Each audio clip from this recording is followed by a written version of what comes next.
go. Right.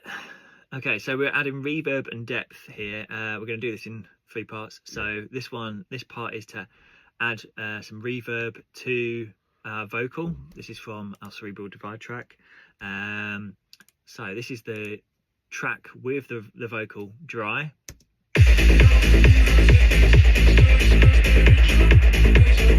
So it just sounds like it's literally plonked on top. Yeah. So we've just added this reverb in, and we're just gonna bring the mix slowly in.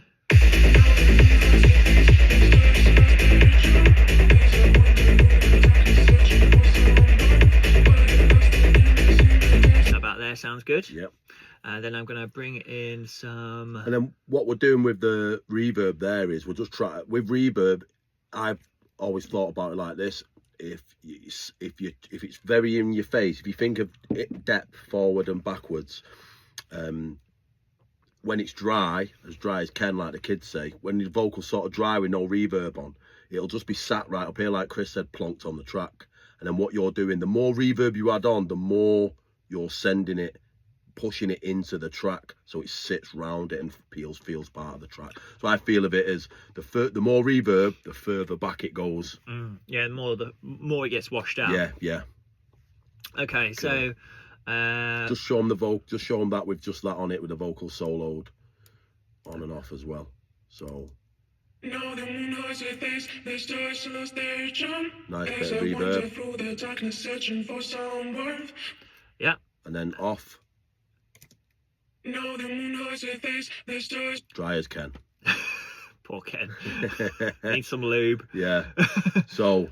But the best way to hear this is put it in the track, because that might sound too much on its own. If you play it in the track and use the mix knob, then that's that's just the extreme, so people can hear that sort of on the video. Yeah. Cool. Okay. Next tip. Add in some delay. This might be before or after the reverb. Yep. So we're going to use one of our favourites from Sound Toys. Oh, wow, little Echo Boy Junior. Yeah. Nice and easy again. Yeah. Again, we're just going to bring it in with the mix. You've just heard it with the reverb on.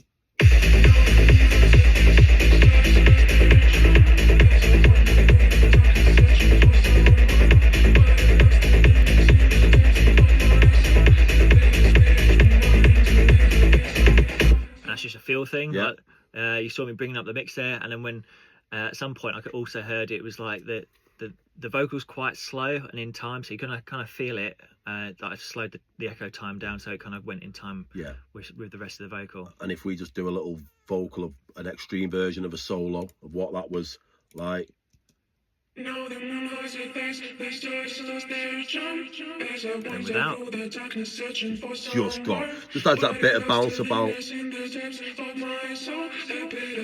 There you go. Just makes it more interesting to the ear, and like say, as Chris said, always just within the track you're using, see how much to put on. Cool. Right, and then finally, stereo width. Stereo width is always a good one. Yeah.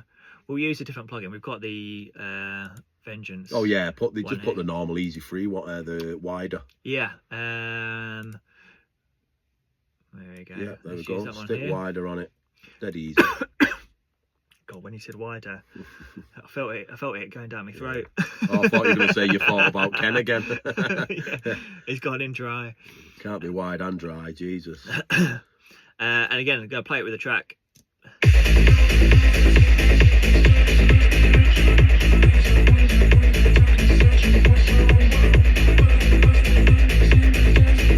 And that sounds good. Again, with the wider, you want to keep a mind on other synths, so you might have some really wide synths that are playing at different points of the track, and the vocal maybe playing there as well, so always have those other elements playing just so you can position it properly. Yeah, and like I say, with the wider, like you say, with the kick, where that portion of the track's running, it's kick, bass and stuff, a lot of that's very central, so if you're just widening it out, we're just sort of widening the vocal out to the sides a little bit, just so there's space in the middle and you're pumping, it all sort of fits together.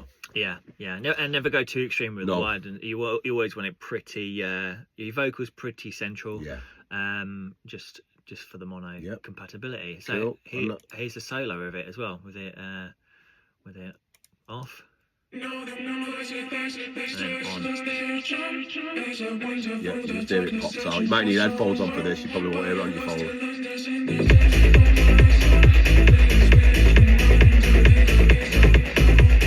There you go. 3 tips there to get your vocals wider and let Ken in. And let Ken in. Yeah. Lube him up.